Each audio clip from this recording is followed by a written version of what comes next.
ಒಂದು ವೇದಿಕೆಯಲ್ಲಿ ಕರ್ನಾಟಕ ರಾಜ್ಯದ ವಿವಿಧ ವೃತ್ತಿಪರ ಕೋರ್ಸ್ಗಳಿಗೆ ಸೀಟು ಹಂಚಿಕೆ ಮಾಡುವಂತಹ ಜವಾಬ್ದಾರಿಯನ್ನ ಕರ್ನಾಟಕ ಪರೀಕ್ಷಾ ಪ್ರಾಧಿಕಾರ ಹೊಂದಿದೆ. ಹಾಗಾಗಿ ಕರ್ನಾಟಕ ಪರೀಕ್ಷಾ ಪ್ರಾಧಿಕಾರಕ್ಕೆ ಸಹ ಒಂದು ಅವಕಾಶವನ್ನ ಕಲ್ಪಿಸಿಕೊಟ್ಟಿದ್ದಾರೆ. ವಿದ್ಯಾರ್ಥಿಗಳಿಗೆ ಹಾಗೂ ಪೋಷಕರಿಗೆ ಸಿಇಟಿ ಪರೀಕ್ಷೆ ಹಾಗೂ ಕೌನ್ಸಿಲಿಂಗ್ ಕುರಿತು ಕೆಲವು ಮಾಹಿತಿಗಳನ್ನ ಕೊಡಿ. ಶುರು ಆದ್ಮೇಲೆ ಅವನು ಕೌನ್ಸಿಲಿಂಗ್ ಅಲ್ಲಿ ಏನೋ ನೀವು ಅಡ್ಮಿಷನ್ ಆರ್ಡರ್ ಕೊಡ್ತೀರಾ, ಆದ್ರೆ ನಿಜವಾದ ಬೇರೆ ಇನ್ನೊಬ್ಬ ವಿದ್ಯಾರ್ಥಿ ಹೋಗಿ ಕಾಲೇಜಲ್ಲಿ ಅಡ್ಮಿಷನ್ ಆಗ್ತಾನೆ. ಅದಕ್ಕೆ ಏನ್ ಮಾಡ್ತೀರಾ ಸರ್ ನೀವು? ಆಮೇಲೆ ಹೌದು, ಜನರಿಗೆ ಒಟ್ಟು ಏನೇನ್ ಅನುಮಾನಗಳಿದಾವೆ ಅದು ಬಗೆಹರಿಸುವಂತದ್ದು ನಮ್ಮ ಒಂದು ಕರ್ತವ್ಯ. ಈಗ ತಾವು ಏನು ಪರೀಕ್ಷಾ ಕೇಂದ್ರದಲ್ಲಿ ವೆರಿಫೈ ಮಾಡಿದ್ರಿ, ಅದೇ ವಿದ್ಯಾರ್ಥಿ ನಾಳೆ ಯಾವ್ದೋ medical college, engineering college, nursing ಕಾಲೇಜಿನಲ್ಲಿ ಸೀಟ್ ಅಲಾಟ್ ಆದ್ರೆ ಆ ವಿದ್ಯಾರ್ಥಿಗೆ ನಾವು ಕಳೆದ ವರ್ಷದಿಂದ ಯಾವುದೇ ಅಡ್ಮಿಷನ್ ಆರ್ಡರ್ ಕೊಡ್ತಿಲ್ಲ. ಮೊದ್ಲು ಅಡ್ಮಿಷನ್ ದುಡ್ಡು ಕಟ್ತಿದಂಗೆನೆ ಅವನಿಗೆ ಅಡ್ಮಿಷನ್ ಆರ್ಡರ್ ಬರ್ತಿತ್ತು. ಬಂದಾದ್ಮೇಲೆ ಅವನು ಕಾಲೇಜ್ ಉಂಟು ಅವನುಂಟು ಕೆಎ ನಾವು ಬಿಟ್ಬಿಡ್ತಿದ್ವಿ ಅಷ್ಟಕ್ಕೆ. ಕಳೆದ ವರ್ಷ ಏನ್ ಮಾಡಿದ್ವಿ, ಯಾರಿಗೆ ಸೀಟು ಅಲಾಟ್ಮೆಂಟ್ ಆದ್ರೆ ಸೀಟು ಕನ್ಫರ್ಮೇಶನ್ ಸ್ಲಿಪ್ ಅಂತ, ಅಂದ್ರೆ ನಿನಗೆ ಸೀಟು ಖಾತ್ರಿ ಆಗಿದೆ ಅಂತೇಳಿ ಒಂದು ಪೇಪರ್ ಅಲ್ಲಿ ನಾವು ಪ್ರಿಂಟ್ ಮಾಡ್ಕೊಳ್ಬೇಕು. ಅವನು ಸೀದಾ ಕಾಲೇಜಿಗೆ ಹೋಗ್ಬೇಕು. ಕಾಲೇಜಲ್ಲಿ ಮತ್ತೆ ನಾವು ಅದೇ ಸಾಫ್ಟ್ವೇರ್ ಅನ್ನ ಬಳಸ್ತೀವಿ. ಯಾರು ಅರ್ಜಿ ಹಾಕಿದ್ದ, ಯಾರು ಪರೀಕ್ಷೆ ಬರೆದಿದ್ದ, ಕಾಲೇಜಿಗೆ ಯಾವ ವಿದ್ಯಾರ್ಥಿ ಹೋಗಿದ್ದಾನೆ, ಅವನದು ಫೋಟೋನ ಅಲ್ಲಿ ಲೈವ್ ಫೋಟೋ ಅವನದನ್ನ ಚೆಕ್ ಮಾಡ್ತೀವಿ. ಅವನೇ ಬಂದಿದ್ದಾನೆ ಅಂತಂದ್ರೆ ಅಲ್ಲಿ ಅಡ್ಮಿಷನ್ ಆರ್ಡರ್ ಜನರೇಟ್ ಆಗುತ್ತೆ. ಅದು ನಮ್ಮ ಸಾಫ್ಟ್ವೇರ್ ಅಲ್ಲಿ ಬರುತ್ತೆ. ಇನ್ಯಾರೋ ಪರೀಕ್ಷೆ ಬರೆದು ಇನ್ಯಾರೋ ಹೋಗಿ ಸೀಟ್ ತಗೊಳ್ಳುವಂತದಕ್ಕೆ ಅವಕಾಶ ಇಲ್ಲ. ನಾವು ತಂತ್ರಜ್ಞಾನದ ಮೂಲಕ ಇದನ್ನ ನಾವು ಕಂಟ್ರೋಲ್ ಮಾಡಿದೀವಿ. ಒಳ್ಳೆ ಕಾಲೇಜಿನಲ್ಲಿ ಒಳ್ಳೆ ಸೀಟು ಲಭ್ಯ ಆಗುತ್ತೆ.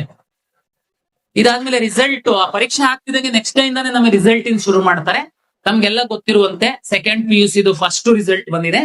ಎರಡನೇ ಫಲಿತಾಂಶ ಬಂದ ನಂತರ ನಾವು ರಿಸಲ್ಟ್ ಅನ್ನು ಬಿಡುವಂತದ್ದು. ಸಿಇಟಿ ರ್ಯಾಂಕ್ ಹೇಗೆ ಕೊಡ್ತೀರಾ ಸರ್ ನೀವು?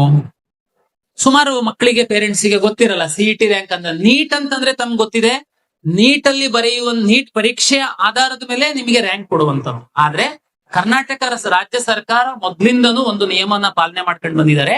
ಕೇವಲ ಎಂಟ್ರೆನ್ಸ್ ಪರೀಕ್ಷೆಗೆ ಮಾತ್ರ ಮಹತ್ವ ಕೊಡಬಾರ್ದು, ಕ್ಲಾಸ್ ರೂಮ್ ಅಲ್ಲಿ ಏನ್ ಕಲಿತಾರೆ ಮಕ್ಕಳು ಅದಕ್ಕೆ ಸಹ ಮಹತ್ವ ಕೊಡಬೇಕು ಅಂತೇಳಿ ಸಿಇಟಿ ಪರೀಕ್ಷೆಯ 50% ಹಾಗೂ PUCಯ 50% ತಗೊಂಡು ನಾವು ನಮ್ ರ್ಯಾಂಕ್ ಕೊಡುವಂತದ್ದು. ನಮ್ಮಲ್ಲಿ engineering, veterinary, farm science, yoga and naturopathy, nursing, pharma D pharma ಎಲ್ಲದಕ್ಕೆ ಕೊಡ್ತೀವಿ ಸರ್. ಎಲ್ಲದಕ್ಕೂ ಈಗೇನಾ? ಇಲ್ಲ. ನಮ್ಮಲ್ಲಿ ಇಂಜಿನಿಯರಿಂಗಿಗೆ ಸಂಬಂಧಪಟ್ಟಂತೆ PCM 3 ಸಬ್ಜೆಕ್ಟ್ ನೀವೇನು ಪರೀಕ್ಷೆ ಬರೀತೀರಾ ಅದ್ರದ್ದು 50%, PUCದು PCM ಸಬ್ಜೆಕ್ಟ್ 50%.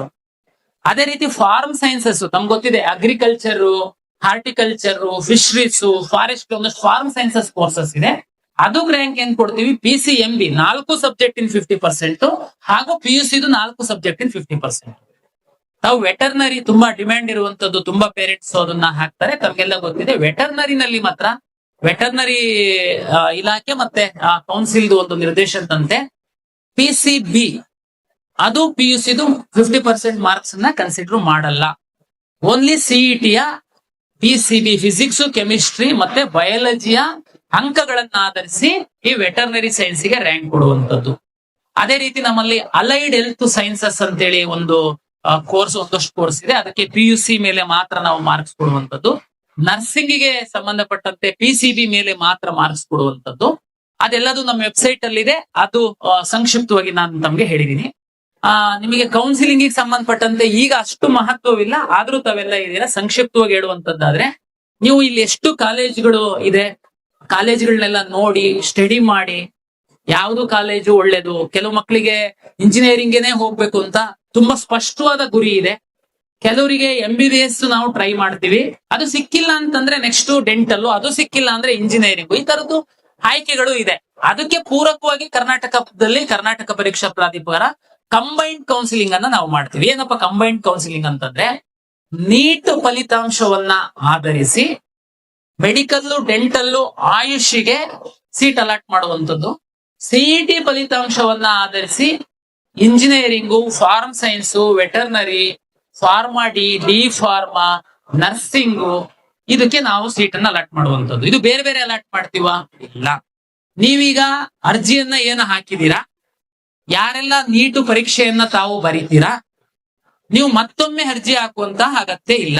ಒಂದ್ಸರಿ ನಿಮ್ದು ನೀಟ್ ರಿಸಲ್ಟ್ ಬರ್ತಿದ್ದಂಗೆನೆ ನ್ಯಾಷನಲ್ ಟೆಸ್ಟಿಂಗ್ ಏಜೆನ್ಸಿ ಅವರೇನು ನೀಟು ಪರೀಕ್ಷೆಯನ್ನ ಕಂಡಕ್ಟ್ ಮಾಡ್ತಾರೆ, ಅವರು ಕರ್ನಾಟಕ ರಾಜ್ಯದ ಇಡೀ ದೇಶದ ಎಷ್ಟು ಜನ ವಿದ್ಯಾರ್ಥಿಗಳು ನೀಟ್ ಪರೀಕ್ಷೆಯನ್ನ ಬರೆದು ಎಲಿಜಿಬಲ್ ಆಗಿದ್ದಾರೆ ಅವ್ರದ್ದು ಡಾಟಾವನ್ನ ನಮಗೆ ಕೊಡ್ತಾರೆ. ನೀವು ಒಂದ್ ವೇಳೆ ನೀಟ್ ಪರೀಕ್ಷೆಯನ್ನ ಬರ್ದಿದ್ರೆ, ನೀವು ನಮ್ಮಲ್ಲಿ ಅರ್ಜಿ ಹಾಕಿದ್ರೆ, ನಾವೇನೆ ನಿಮ್ಮ ಒಂದು ಅರ್ಜಿ ಜೊತೆಗೆ ಆ ನೀಟ್ ರ್ಯಾಂಕ್ ಅನ್ನ ನಾವು ಇನ್ಕಾರ್ಪೊರೇಟ್ ಮಾಡ್ತೀವಿ. ಬರೀ ನೀಟ್ ಪರೀಕ್ಷೆಯನ್ನ ಬರ್ದಿದೀವಿ, ನಾವು CET ಬರ್ದೇ ಇಲ್ಲ ಅಂತನ್ನೋರಿಗೂ ಅರ್ಜಿ ಹಾಕೋದಕ್ಕೆ ರಿಕ್ವೆಸ್ಟ್ ಮಾಡಿದ್ವಿ. ಅವರು ಕೆಲವರು ಅರ್ಜಿ ಹಾಕಿದ್ದಾರೆ, ಅವ್ರದ್ದು ನಾವು ಡಾಟಾ ನೀಟ್ ಜೊತೆಗೆ ಮ್ಯಾಚ್ ಮಾಡ್ತೀವಿ. ಸರ್, ನಾವು ಅರ್ಜಿ ಹಾಕುವಂತದ್ ಮರ್ತೋಗಿತ್ತು, ನಾವು ಬರೀ ನೀಟ್ ಪರೀಕ್ಷೆಯನ್ನ ಬರ್ದಿದೀವಿ, ಕರ್ನಾಟಕ ರಾಜ್ಯದ ಮೆಡಿಕಲ್ ಮತ್ತೆ ಡೆಂಟಲ್ ಆಯುಷ್ ಸೀಟಿಗೆ ನಾವು ಪಾರ್ಟಿಸಿಪೇಟ್ ಮಾಡಬೇಕು, ನಮಗೆ ಇನ್ನೊಮ್ಮೆ ಅರ್ಜಿ ಹಾಕ್ಲಿಕ್ಕೆ ಅವಕಾಶ ಸಿಗುತ್ತಾ? ಎಸ್, ಖಂಡಿತ. ನೀಟ್ ಪರೀಕ್ಷೆ ಆದ ನಂತರ ನಾವು ನೀಟ್ ರಿಸಲ್ಟ್ ಬರ್ತಿದಂಗೆನೆ ಒಂದು ವಾರ ಓಪನ್ ಮಾಡ್ತೀವಿ. ಬರೀ ನೀಟ್ ಪರೀಕ್ಷೆ ಬರೆದು ನಮ್ಮಲ್ಲಿ ಅರ್ಜಿ ಹಾಕಿಲ್ಲ ಅಂತಂದ್ರೆ ನಿಮಗೆ ಅವಕಾಶವನ್ನ ಕೊಡ್ತೀವಿ. KCET ಅರ್ಜಿ ಹಾಕಿ KCET ಪರೀಕ್ಷೆ ಬರೀತಿರುವಂತವ್ರು, ನೀವು ನೀಟ್ ನಿಮ್ ಪಾಡಿಗೆ ನೀವು ನೀಟ್ ಬರೀರಿ, ನಿಮ್ಮ ನೀಟ್ ಪರೀಕ್ಷೆ ರ್ಯಾಂಕ್ ಅನ್ನ ತಗೊಂಡು ನಿಮ್ಮ ಅರ್ಜಿ ಜೊತೆ ಜೋಡಿಸುವಂತಹ ಕೆಲಸವನ್ನ ನಾವು ಮಾಡೋದು. ನಾಳೆ ನಿಮಗೆ ಕೌನ್ಸಿಲಿಂಗ್ ಶುರು ಆಗುವಾಗ ನಿಮಗೆ ಒಂದು ವೆರಿಫಿಕೇಶನ್ ಸ್ಲಿಪ್ ಅಂತೇಳಿ ನಾವು ಬಿಡ್ತೀವಿ. ಅದನ್ನ ತಾವು ಡೌನ್ಲೋಡ್ ಮಾಡಿದ್ರೆ ಅದರಲ್ಲಿ NEET rank, engineering rank, farm science rank, veterinary rank, nursing rank ಎಲ್ಲ ರ್ಯಾಂಕು ಸಹ ಡಿಸ್ಪ್ಲೇ ಆಗುತ್ತೆ. ನೀವು ಆಪ್ಷನ್ ಎಂಟ್ರಿ ನಾನು ಶುರು ಮಾಡಿದ್ರೆ, ನಾನು ಹೇಳಿದ್ನಲ್ಲ ಕಂಬೈನ್ಡ್ ಸೀಟ್ ಅಲಾಟ್ಮೆಂಟ್ ಅಂತ, ಆಪ್ಷನ್ ಎಂಟ್ರಿ ಲಾಗಿನ್ ನಾವು ಶುರು ಮಾಡಿದ್ರೆ ನಿಮಗೆ ಎಲ್ಲಾ ಇಂಜಿನಿಯರಿಂಗ್ ಕಾಲೇಜ್ಗಳು, ವೆಟರ್ನರಿ ಕಾಲೇಜು, ಫಾರ್ಮ್ ಸೈನ್ಸ್ ಅಂದ್ರೆ ನಿಮ್ದು ಯಾವ್ಯಾವ್ದಕ್ಕೆ ರ್ಯಾಂಕ್ ಇದೆ ಆ ರ್ಯಾಂಕಿಗೆ ಸಂಬಂಧಪಟ್ಟಂತೆ ಕರ್ನಾಟಕ ರಾಜ್ಯದಲ್ಲಿರುವಂತಹ ಎಲ್ಲಾ ಕಾಲೇಜುಗಳ ಒಂದು ಡಿಸ್ಪ್ಲೇ ಆಗುತ್ತೆ. ತಾವಲ್ಲ ಆಪ್ಷನ್ ಎಂಟ್ರಿ ಮಾಡುವಂತದ್ದು. ನಿಮಗೆ ಸರ್ ನಾವು ಹೆಂಗ್ ಆಪ್ಷನ್ ಎಂಟ್ರಿ ಅದೆಲ್ಲ ಮುಂದಿನ ದಿನಗಳಲ್ಲಿ ಬರುತ್ತೆ, ನೀವು ಚಿಂತೆ ಮಾಡಬೇಡಿ, ನಾವು ನಿಮಗೆ ಎಕ್ಸ್ಪ್ಲೈನ್ ಮಾಡ್ತೀವಿ. ಸರ್, ಸೀಟು ಹೇಗೆ ಏನು? ಕೆಲವು ಕಾಲೇಜಿಂದ ಎಲ್ಲ ಫೋನ್ ಬರ್ತಾ ಇದೆ, ನಮಗೆ ಅಡ್ಮಿಷನ್ ಆಗ್ಬಿಡಿ, ಆಮೇಲೆ ನಮಗೆ ಸೀಟ್ ಸಿಗಲ್ಲ, ಈಗ್ಲೇ ಬಂದು ಅಡ್ಮಿಷನ್ ಆಗಿ ದುಡ್ಡು ಕೊಟ್ಟು ಬುಕ್ ಮಾಡ್ಬಿಡಿ ನಮಗೆ. ನನ್ನ ವಿನಂತಿ ಏನು ಅಂತಂದ್ರೆ, ಎಲ್ಲಾ ಕಾಲೇಜ್ಗಳನ್ನ ವಿಸಿಟ್ ಮಾಡಿ, ಇಲ್ಲೇನೆ ನಿಮಗೆ 87-88 ಕಾಲೇಜ್ ಸಿಗುತ್ತೆ, ವಿಸಿಟ್ ಮಾಡಿ, ಸ್ಟಡಿ ಮಾಡಿ. ಆದ್ರೆ ನನ್ನ ಒಂದು ವಿನಂತಿ ಏನಂತಂದ್ರೆ, ಅದು ನಿಮಗೆ ಬಿಟ್ಟಂತದ್ದು. ಬಟ್ ನಾನೇನ್ ಮಾಡ್ತೀನಿ KEA ನಲ್ಲಿ ಅಂತಂದ್ರೆ, ಕರ್ನಾಟಕ ರಾಜ್ಯದಲ್ಲಿರುವಂತಹ ಎಲ್ಲಾ ಇಂಜಿನಿಯರಿಂಗ್ ಕಾಲೇಜುಗಳ ರಾಜ್ಯ ಸರ್ಕಾರ ಮತ್ತು ಇಂಜಿನಿಯರಿಂಗ್ ಕಾಲೇಜುಗಳ ಅಸೋಸಿಯೇಷನ್ ಜೊತೆ ಒಂದು ಒಪ್ಪಂದ ಆಗಿದೆ. ಆ ಒಪ್ಪಂದದಂತೆ 40-45% ಅಂದ್ರೆ 2 ತರ ಕೆಟಗರಿ ಕಾಲೇಜ್ ಬರುತ್ತೆ, ಮೈನಾರಿಟಿ ಕಾಲೇಜು, ನಾನ್ ಮೈನಾರಿಟಿ ಕಾಲೇಜ್ ಅಂತ. 17 ಗೌರ್ಮೆಂಟ್ ಇಂಜಿನಿಯರಿಂಗ್ ಕಾಲೇಜಸ್ ಇದೆ. 17 ಗೌರ್ಮೆಂಟ್ ಇಂಜಿನಿಯರಿಂಗ್ ಕಾಲೇಜು ಪೂರ್ತಿ ಸೀಟ್ಗಳು KEA ಮೂಲಕ ಅಲಾಟ್ ಆಗುತ್ತೆ. ಎಲ್ಲಾ ಖಾಸಗಿ ಇಂಜಿನಿಯರಿಂಗ್ ಕಾಲೇಜುಗಳ 40-45% ಸೀಟುಗಳು ಕರ್ನಾಟಕ ಪರೀಕ್ಷಾ ಪ್ರಾಧಿಕಾರದಿಂದ ಅಲಾಟ್ ಆಗುತ್ತೆ. ಅರ್ಥ ಮಾಡ್ಕೊಳ್ಳಿ. ಅಂದ್ರೆ ಉದಾಹರಣೆ 100 ಸೀಟ್ ಇದೆ ಒಂದು ಕಾಲೇಜಲ್ಲಿ ಅಂತಂದ್ರೆ, ನೀವು ನಮ್ಮ ಮುಖಾಂತರನೇ 40-45 ಸೀಟು KEA ಮೂಲಕ ಅಲಾಟ್ ಆಗುತ್ತೆ. ಉಳಿದಿದ್ದು 30% ಕಾಮೆಟ್ ಕೆ ಮೂಲಕ, ಉಳಿದಿದ್ದ ರಿಮೈನಿಂಗ್ ಏನು 25%-20% ಮೈನರ್ ಡಿಫರೆನ್ಸ್ ಆಗುತ್ತೆ. ಅದು ಅವ್ರ ಕಾಲೇಜ್ ಮ್ಯಾನೇಜ್ಮೆಂಟ್ ಇಂದ ಅಡ್ಮಿಷನ್ ಮಾಡ್ಕೊಳ್ಳೋದಕ್ಕೆ ಅವ್ರಿಗೆ ಅಧಿಕಾರ ಇದೆ, ಅಗ್ರಿಮೆಂಟ್ ತರ. ನಿಮ್ಮ ಮಕ್ಕಳು ಒಳ್ಳೆ ರ್ಯಾಂಕ್, ಉದಾಹರಣೆಗೆ ಕಳೆದ ವರ್ಷ 78,000-80,000 ಸೀಟ್ಗಳು KEA ಪಾಲಿಗಿತ್ತು. ಇಂಜಿನಿಯರಿಂಗ್ ಮಾತ್ರ ಹೇಳ್ತೇನೆ ನಾನು. ಈ ಸೀಟ್ಗಳನ್ನ ನಾವು ಅಲಾಟ್ ಮಾಡಿದೀವಿ ಮೆರಿಟೋರಿಯಸ್ ಸ್ಟೂಡೆಂಟ್ಗೆ ರಿಸರ್ವೇಶನ್ ಪ್ರಕಾರ. ಅಷ್ಟು ಹಾರಿ ಬಿದ್ದು ರಿಸಲ್ಟ್ ಬರೋದಕ್ಕಿಂತ ಮೊದ್ಲೇ ಹೋಗಿ ಅಡ್ಮಿಷನ್ ಆಗಿ, ಅಲ್ಲ ನಿಮಗೆ ತುಂಬಾ ಕ್ಲಾರಿಟಿ ಇದೆ, ಇಲ್ಲ ನಾವು ಒಳ್ಳೆ ಕಾಲೇಜ್ ಬೇಕು, ನಮ್ಮ ಮಗುಗೆ ಮ್ಯಾನೇಜ್ಮೆಂಟ್ ಸೀಟ್ ಅಲ್ಲಿ ಅಡ್ಮಿಷನ್ ಮಾಡಿಸಿ ನಾವು ಬಿಟ್ಬಿಡ್ತೀವಿ, ನಿಮ್ KEA ಕೌನ್ಸಿಲಿಂಗ್ ಅಲ್ಲಿ ಭಾಗವಹಿಸಲ್ಲ, ನಮಗೆ ಆಸಕ್ತಿ ಇಲ್ಲ, ಸುಮ್ನೆ ಒಂದು ಇರ್ಲಿ ಅಂತೇಳಿ ಒಂದು CET ಬರ್ದಿದೀವಿ, ನೋ ಪ್ರಾಬ್ಲಮ್, ಹೋಗಿ ನಾವು CET ಬರ್ದಿದೀವಿ, ಇಲ್ಲಿ 75-80 ಸಾವಿರದಷ್ಟು ಸೀಟು KEA ಮೂಲಕ ಅಲಾಟ್ ಆಗುತ್ತೆ, ನಾವು ಸ್ವಲ್ಪ ವೆಯ್ಟ್ ಮಾಡಿ ಅಡ್ಮಿಷನ್ ಮಾಡಿಸ್ತೀವಿ ಅಂತಂದ್ರೆ ದಯಮಾಡಿ ವೆಯ್ಟ್ ಮಾಡಿ ಅಡ್ಮಿಷನ್ ಮಾಡಿಸಿ ಅನ್ನುವಂಥದ್ದು ನನ್ನ ವಿನಂತಿ. ಆಮೇಲೆ ಸರ್, ಯಾವ ಕಾಲೇಜಿಗೆ ಎಷ್ಟು ಕಟ್ ಆಫ್ ಸಿಕ್ಬೋದು, ಲಾಸ್ಟ್ ಯಾವ ಗ್ರೂಪಿಗೆ ಎಷ್ಟು ನಿಂತಿತ್ತು, ಇಂಥದ್ದೆಲ್ಲ ಒಂದಷ್ಟು ಅನುಮಾನಗಳು ಪೇರೆಂಟ್ಸ್ಗೆ. ಮಗು ಎಕ್ಸಾಮಿಗೆ ಓದ್ತಾ ಇದ್ರೆ ಪೇರೆಂಟ್ಸ್ಗೆಲ್ಲ ಟೆನ್ಷನ್ ಅಲ್ಲಿ ಇರ್ತೀರ, ನನಗೆ ಗೊತ್ತು. ದಯಮಾಡಿ ತಾವು ಫ್ರೀ ಇದ್ರೆ ನಮ್ KEA ವೆಬ್ಸೈಟ್ ಅಲ್ಲಿ ಹೋಗಿ ಕಳೆದ ವರ್ಷದ್ದು, ಅದಕ್ಕಿಂತ ಹಿಂದಿನ ವರ್ಷದ್ದು college wise, group wise, round wise cut off ಇದೆ, ತಾವು ಸ್ಟಡಿ ಮಾಡಿ. ಯಾವ್ದು ಓದೋರು ಯಾವ ರ್ಯಾಂಕಿಂಗ್ ನಿಂತಿತ್ತು, ಯಾವ ರ್ಯಾಂಕ್ ಒಂದು ಚೀಟಿನಲ್ಲಿ ಬರ್ಕೊಳ್ಳಿ, ನಿಮಗೊಂದು ಐಡಿಯಾ ಬರುತ್ತೆ. ನಾನು ಇಂಜಿನಿಯರಿಂಗ್ ಇಂದ ಹೇಳಿದೆ. ಮೆಡಿಕಲ್ಗೆ ಸಂಬಂಧಪಟ್ಟಂತೆ ಡೆಂಟಲ್ಗೆ ಸಂಬಂಧಪಟ್ಟಂತೆ, ಆಯುಷ್ಗೆ ಸಂಬಂಧಪಟ್ಟಂತೆ, ಈ ಮೆಡಿಕಲ್ ಡೆಂಟಲ್ ಆಯುಷ್ಗೆ ಸಂಬಂಧಪಟ್ಟಂತೆ ಎಲ್ಲ ವಿದ್ಯಾರ್ಥಿಗಳಿಗೆ ಪೋಷಕರಿಗೆ ನಾನು ವಿಶೇಷವಾಗಿ ನಿಮ್ಮ ಗಮನಕ್ಕೆ ತರಲಿಕ್ಕೆ ಪ್ರಾಧಿಕಾರದಿಂದ ಬಯಸ್ತೀನಿ. ಈ 3 ಕೋರ್ಸುಗಳ 100% ಸೀಟು ಕರ್ನಾಟಕ ಪರೀಕ್ಷಾ ಪ್ರಾಧಿಕಾರದ ಮೂಲಕವೇ ಅಲಾಟ್ ಆಗುವಂತದ್ದು. ಇವತ್ತು 2022ಕ್ಕಿಂತ ಪೂರ್ವದಲ್ಲಿ ಡೈರೆಕ್ಟ್ ಸೂಟ್ ಕೇಸ್ ತಗೊಂಡೋಗಿ ಕಾಲೇಜಿಗೆ ಮ್ಯಾನೇಜ್ಮೆಂಟ್ ಅಲ್ಲಿ ಅಡ್ಮಿಷನ್ ಮಾಡಿಸ್ತಾ ಇದ್ರಿ. ಇವತ್ತು ಕೆಲವರಿಗೆ ಹಳೆ ಕಾಲದವರಿಗೆ ಅದೇ ಮೈಂಡ್ ಸೆಟ್ ಇದೆ. ಯಾವುದು ನೀವು ನೇರ ಕಾಲೇಜು ಮ್ಯಾನೇಜ್ಮೆಂಟ್ ಕಾಲೇಜ್ ಪ್ರಿನ್ಸಿಪಾಲಿಗೆ ಹೋಗಿ ತಾವು ಸೂಟ್ ಕೇಸ್ ತಗೊಂಡ್ ಮ್ಯಾನೇಜ್ಮೆಂಟ್ ಸೀಟ್ ಕೊಡಿ ಅಂತ ಕೇಳಿದ್ರೆ ಖಂಡಿತ ಅವರು ಒಪ್ಪಲ್ಲ. ಅವ್ರು ಹೇಳ್ತಾರೆ ಇಲ್ಲ, ನಿಯಮ ಚೇಂಜ್ ಆಗಿದೆ, ನಿಮ್ಮ ನೀಟ್ ರ್ಯಾಂಕ್ ಆಧಾರದ ಮೇಲೆ ಕೆಇ ಅವರು ಅಲಾಟ್ ಮಾಡ್ತಾರೆ, ದಯಮಾಡಿ ಕೆಇಗೆ ಹೋಗಿ ಅಂತ. ನಿಮಗೆ ಯಾರಾದ್ರೂ ಮಧ್ಯವರ್ತಿಗಳು ಭೇಟಿಯಾಗಿ ನೀವು ಮಧ್ಯವರ್ತಿಗಳ ಹತ್ರ ಹೋದ್ರೆ ನಾನು ಎಲ್ಲ ಕಾಲೇಜಲ್ಲಿ ರೆಡಿ ಮಾಡಿದೀನಿ, ಕೊಡಿ ದುಡ್ಡನ್ನ ಅಂತ ತಗೊಂತಾರೆ. ನೀವು ಡಿಸೈಡ್ ಮಾಡಿ ಪೇರೆಂಟ್ಸ್ ವಿದ್ಯಾರ್ಥಿಗಳು. ಸುಪ್ರೀಂ ಕೋರ್ಟ್ ಆದೇಶದಂತೆ ಮೆಡಿಕಲ್ ಮತ್ತೆ ಡೆಂಟಲ್ಗೆ ಸಂಬಂಧಪಟ್ಟಂತೆ, ಆಯುಷ್ಗೆ ಸಂಬಂಧಪಟ್ಟಂತೆ 100% ಸೀಟುಗಳು ಕರ್ನಾಟಕ ಪರೀಕ್ಷಾ ಪ್ರಾಧಿಕಾರದ ಮೂಲಕವೇನೆ ಆಗುತ್ತೆ. ಸರ್ 100% ಸೀಟು ಆಗಿದ್ರೆ ಗೌರ್ಮೆಂಟ್ ಫೀಸ್ ಅಲ್ಲೇನೆ ಆಗುತ್ತಾ ನಿಮಗೆ ಕೊಟ್ಟಿದ್ದಾರೆ ಅಂತಂದ್ರೆ ಇಲ್ಲ. ಅದು ಸರ್ಕಾರ ಮತ್ತೆ ಮೆಡಿಕಲ್ ಕಾಲೇಜ್ ಅವರು ಒಂದು ಅಗ್ರಿಮೆಂಟ್ ಅನ್ನ ಮಾಡಿದ್ದಾರೆ. ಅದ್ರ ಪ್ರಕಾರ ಗೌರ್ಮೆಂಟ್ ಕಾಲೇಜ್ಗಳಲ್ಲಿ 85% ಸೀಟುಗಳು ಕೆಇಎ ಮೂಲಕ ಅಲಾಟ್ ಆಗುತ್ತೆ.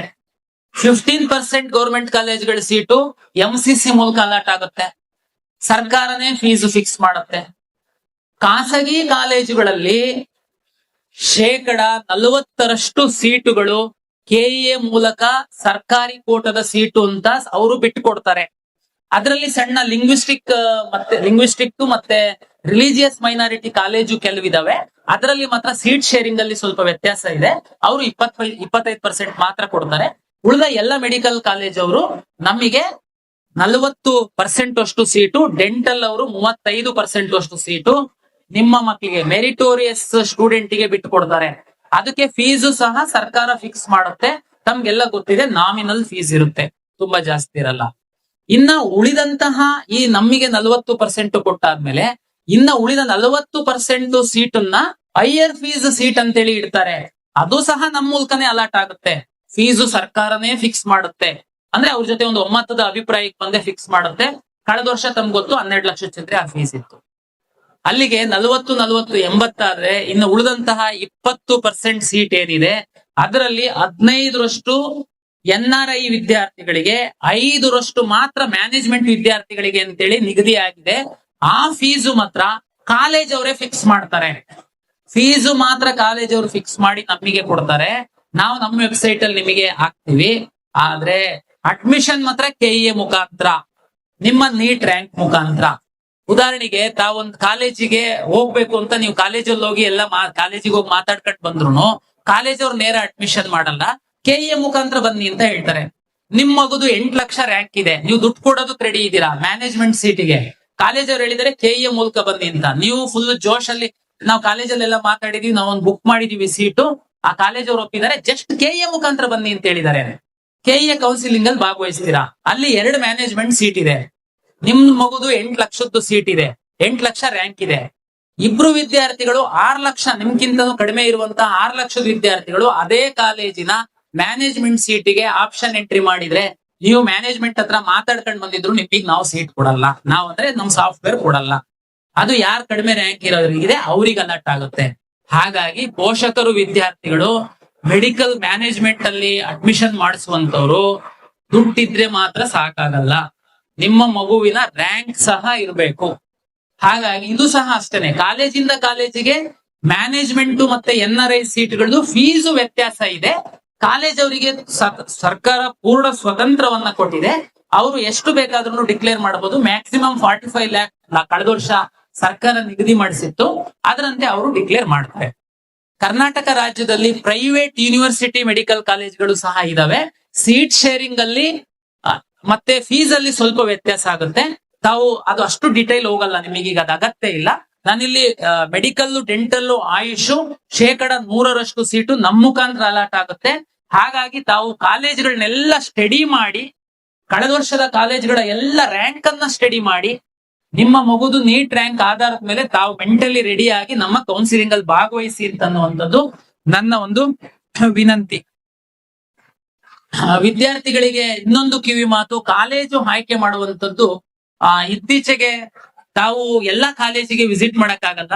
ಇಂಥ ಎಕ್ಸ್ಪೋಗಳಿಗೆ ವಿಸಿಟ್ ಮಾಡಿದ್ರೆ ಒಂದೇ ಪ್ಲಾಟ್ಫಾರ್ಮ್ ಅಲ್ಲಿ ನೀವು ಹೆಚ್ಚಿನ ಕಾಲೇಜ್ ಬಗ್ಗೆ ಮಾಹಿತಿ ತಗೊಂಡ್ಬೋದು. ಅದು ಬಿಟ್ರೆ ಆ ಕಾಲೇಜಿನ ವೆಬ್ಸೈಟ್ ಅನ್ನ ತಾವು ನೋಡ್ಬೇಕು. 200ಕ್ಕಿಂತನೂ ಹೆಚ್ಚು ಕಾಲೇಜ್ ಇರುವಾಗ ಅಷ್ಟು ಕಾಲೇಜ್ ತಾವು ವೆಬ್ಸೈಟ್ ನೋಡೋದಕ್ಕಾಗಲ್ಲ. ಹಾಗಾಗಿ ನಮ್ಮ ಕರ್ನಾಟಕ ಪರೀಕ್ಷಾ ಪ್ರಾಧಿಕಾರ ವಿದ್ಯಾರ್ಥಿಗಳಿಗೋಸ್ಕರ ಕಳೆದ ವರ್ಷ ಒಂದು ನಾವೇನ್ ಮಾಡಿದೀವಿ ಅಂತಂದ್ರೆ, ವಿದ್ಯಾರ್ಥಿ ತಾವು ಲಾಗಿನ್ ಆದ್ಮೇಲೆ ತಾವು ಯಾವ ಕಾಲೇಜ್ ಬೇಕೋ ಆ ಕಾಲೇಜಿನ ಇನ್ಫಾರ್ಮೇಶನ್ ಸಹ ನಮ್ಮ ವೆಬ್ಸೈಟ್ ಅಲ್ಲಿ ತಾವು ನೋಡಬಹುದು. ಉದಾಹರಣೆಗೆ ಕಳೆದ ವರ್ಷ ನೀವು ನಿಮ್ಮ ರ್ಯಾಂಕ್ ಆಧಾರದ ಮೇಲೆ ಕಟ್ ಆಫ್ ಮಾಡ್ಕೊಂಡು 25 ಕಾಲೇಜ್ ತಾವು ಪಟ್ಟಿ ಮಾಡಿಟ್ಕೊಂಡು 25 ಕಾಲೇಜ್ಗಳ ಇನ್ಫಾರ್ಮೇಶನ್ ಸಹ ನಮ್ಮ ಒಂದೇ ವೆಬ್ಸೈಟ್ ಅಲ್ಲಿ ತಾವು ನೋಡಬಹುದು. ಎಲ್ಲಾ ಕಾಲೇಜ್ ವೆಬ್ಸೈಟ್ ನೋಡಾಗತ್ತೆ ಇಲ್ಲ. ಏನ್ ನೋಡ್ಬೋದು? ಆ ಕಾಲೇಜಿಂದು ಬೆಸ್ಟ್ ಲ್ಯಾಬ್ ಫೆಸಿಲಿಟಿ, ಸರ್ಕಾರದಿಂದ ಪರ್ಮಿಷನ್ ಇರುವಂತದ್ದು, ಮತ್ತೆ ಅವ್ರದ್ದು ಬಿಲ್ಡಿಂಗ್ ಇನ್ಫ್ರಾಸ್ಟ್ರಕ್ಚರ್ ಇರುವಂತದ್ದು, ಅಲ್ಲಿ ಫ್ಯಾಕಲ್ಟಿ ಮೆಂಬರ್ಸ್, ಇದೆಲ್ಲ ಇನ್ಫಾರ್ಮೇಶನ್ ಅನ್ನ ನಾವು ಕಾಲೇಜಿಗೆ ಅಪ್ಲೋಡ್ ಮಾಡೋದಕ್ಕೆ ಹೇಳಿದೀವಿ. ನಮ್ಮ ಉನ್ನತ ಶಿಕ್ಷಣ ಸಚಿವರ ಒಂದು ಇನಿಷಿಯೇಟಿವ್ ಇದು. ಕಡ್ಡಾಯವಾಗಿ ಅವರು 2-3 ಬಾರಿ ಮೀಟಿಂಗ್ ಮಾಡಿ ಎಲ್ಲಾ ಕಾಲೇಜರಿಗೆ ಅಪ್ಲೋಡ್ ಮಾಡೋದಕ್ಕೆ ಹೇಳಿದರೆ ತಾವು ತಮ್ಮ ಲಾಗಿನ್ ಅಲ್ಲೇನೆ ನೋಡಬಹುದು. ಜೊತೆಗೆ ಕೌನ್ಸಿಲಿಂಗ್ ಅಲ್ಲಿ ತಮ್ಗೆಲ್ಲರಿಗೂ ಗೊತ್ತಿರುವಂತೆ ಸುಮಾರು ಮಧ್ಯವರ್ತಿಗಳು ಸೀಟ್ ಬ್ಲಾಕಿಂಗು, ಮತ್ತೆ ನಿಮ್ ಲಾಗಿನ್ ಅಂತ ತಗೊಂಡು ಅವರು ಆಪ್ಷನ್ ಎಂಟ್ರಿ ಮಾಡೋಕ್ ಹೋಗುವಂತದ್ದು, ಮತ್ತೆ ನಿಮಗೆ ಇಂಥ ಕಾಲೇಜನೇ ಕೊಡಿಸ್ತೀನಿ ಅಂತ ಹೇಳುವಂತದ್ದು. ನಾನು ಆಗ್ಲೇ ಮೆಡಿಕಲ್, ಡೆಂಟಲ್, ಇಂಜಿನಿಯರ್, ಆಯುಷ್ ಹೇಳಿದೆ. 100% ನಮ್ಮ ಮೂಲಕ ಅಲರ್ಟ್ ಆಗುತ್ತೆ, ಓಕೆ. ಬಟ್ ಆದ್ರೆ ನಿಮಗೆ ಇನ್ನೊಂದು ಹೇಳ್ತಾರೆ, ಹೌದೌದು ಕೆಇಎ ಮೂಲಕನೇ ಅಲರ್ಟ್ ಆಗುವಂತದ್ದು, ಆದ್ರೆ ನಮಗೆಲ್ಲ ಸೆಟ್ಟಿಂಗ್ ಇದೆ, ನಾವೆಲ್ಲ ನಿಮ್ದು ನೋಡ್ಬಿಡ್ತೀವಿ, ನಾವು ನಿಮಗೆ ಎಲ್ಲ ಮಾಡಿ ಕೊಡ್ತೀವಿ, ಜಸ್ಟ್ ನೀವು ಇಷ್ಟು ದುಡ್ಡು ಕೊಡಿ, ನಮಗೆ ಕೋರ್ಸ್ ಫೀಸ್ ಇಷ್ಟಿದೆ. ದಯಮಾಡಿ ನಾನು ಹೇಳ್ತೀನಿ, ಯಾರು ಮೂರ್ಖರಾಗಕ್ ಹೋಗ್ಬೇಡಿ. ಕಳೆದ ವರ್ಷ ಸಹ ಒಂದು FIR ಆಗಿದೆ, ಅದ್ರ ಹಿಂದಿನ ವರ್ಷ ಒಂದು FIR ಆಗಿದೆ. ಇವರೆಲ್ಲ ನಿಮಗೆ ಮೋಸ ಮಾಡುವಂತವ್ರು. ನಿಮಗೆ ಡೌಟ್ ಇದ್ರೆ ನೇರ ಕೆಇಎಗ್ ಬಂದಿಲ್ಲ, ನೇರ ಕಾಲೇಜಿಗೆ ಹೋಗಿ. ಕಾಲೇಜಲ್ಲಿ ಯಾರು ನಿಮ್ಗೆ ಮೋಸ ಮಾಡಲ್ಲ.